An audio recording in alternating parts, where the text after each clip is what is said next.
So we're looking at the third portion of the Algebra 1 review, going into Algebra 2.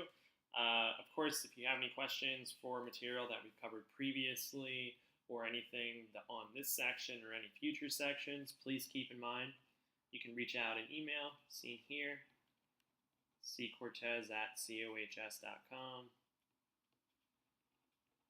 You can always ask a question in class, whether it's a small one or if you need details for a problem that I might have skipped or you just need further details, please let me know. With this beginning section, they have us using substitution or elimination to take a look at these systems. So we'll see systems briefly. Most of this should seem like Algebra 1. But systems is pretty much, it's kind of a relationship between two functions where they have to be graphed on the same xy plane, or there might be a solution and point of intersection between them. So we're working with systems, and the way that we try to solve these systems is by using one of these methods, either substitution or elimination. Previously, you might have been graphing these out also, and we might see that towards the situations that involve inequalities. But for this, if we need a quick refresher, substitution, in my eyes, is the one method you use if one of your variables is isolated or easy to isolate. So if a variable can be isolated, you'll use this. And then you then take that information, plug it into the other equation.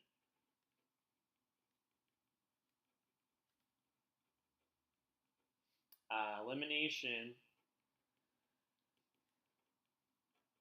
I think, is the best when you see two terms that are opposites of each other. So you might see, let's say for example, a 5x plus y equals 2. You might then see a negative 5x plus 3y equals 7. And this is easy to work with because we see terms that are opposites, and that's really crucial. That's really when you would want to think, can I eliminate one of the variables, solve for one, and then solve for the other?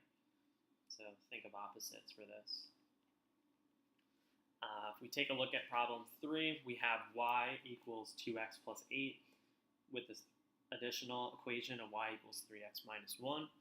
Which of these do you think is going to be the best way to solve this problem?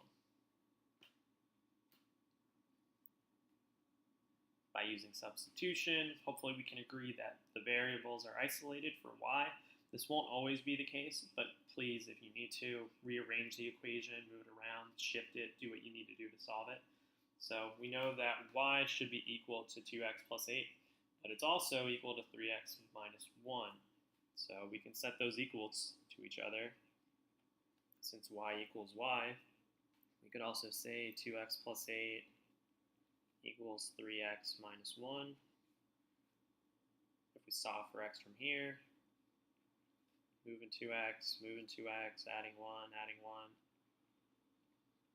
This is saying then that 9 equals x. But are we done this problem? You shouldn't stop here. When we solve for a solution, keeping in mind that this is going to need an xy point of intersection. Sometimes we have one, sometimes there are infinitely many, sometimes there are none. So how can we go about solving for y? We know that x equals 9. Doesn't matter really which one we use to plug in for. We could use y equals 2 times 9 plus 8. This is getting y. 2 times 9 would be 18. 18 and 8 gets you 26. So our final answer here would be the solution 9, 26. If we want to check our work on this, we can.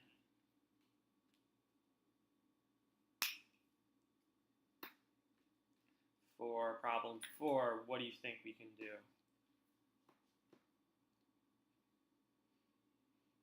Hopefully you're thinking that elimination is the better option, although these variables could be isolated. Y here could definitely be isolated, and that's totally your best judgment to use. For this one, I'm going to use elimination to switch it up. So which of these variables do you think I could eliminate pretty easily? Could I eliminate x or could I eliminate y? Well, if we modify either of these equations for x, we can soon see that the 2's cancel. So you can pick your poison on this. I'm personally going to modify the first equation. So if we multiply equation 1 by negative 1 to try and end up with a negative 2x, the new system that we have there is negative 2x plus y equals negative 2, along with 2x minus 2y equals 4. And so from here, if we start to combine our terms, our 2x's are going to cancel, so that's done. Y minus 2y gets us negative y. Negative 2 plus 4 gets us positive 2. So we're saying that negative y equals 2. If we switch these around, y equals negative 2, which is part of our answer. To plug back in for x, you have some options with how you can do this. I'm personally going to plug into the first equation. So I know that this is 2x minus y equals 2. So 2x minus negative 2 should be equal to 2. 2x plus 2 equals 2. Eventually x is going to be equal to 0. So our final answer for this one is 0, negative 2. So sometimes you have to modify two equations. In this case, we only had to modify one equation with trying to cancel x. If you wanted to cancel y, that's totally fair game. Just be consistent with what variables you're using and distributing if you decide to modify the equation. For 5, I think the easiest bet here is going to be to eliminate x. So if we modify equation 1 by 2, so what this is saying is that I'm distributing 2 to all of equation 1. So that'll then cancel out our variables of x. So if we rewrite equation 1, this is negative 2x plus 2y equals 4, with 2x plus y equals negative 1.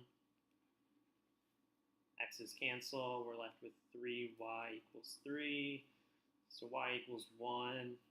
If we solve for x, you can pick your poison. I'm going to plug back into equation 2. So here I'm getting x. And I have 2x, and if I add on 1, this should be equal to negative 1. Eventually 2x equals negative 2. If I solve this, dividing both sides by 2, x equals negative 1. So our final answer in this case would be, in parentheses, that really shows that you know it's a solution, negative 1 comma 1.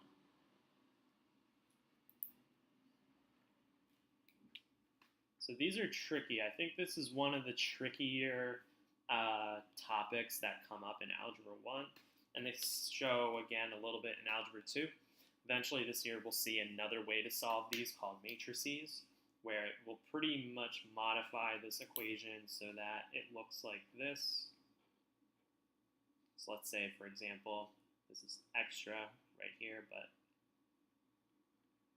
if I wanted to rewrite this in a matrix, I would just use the coefficients.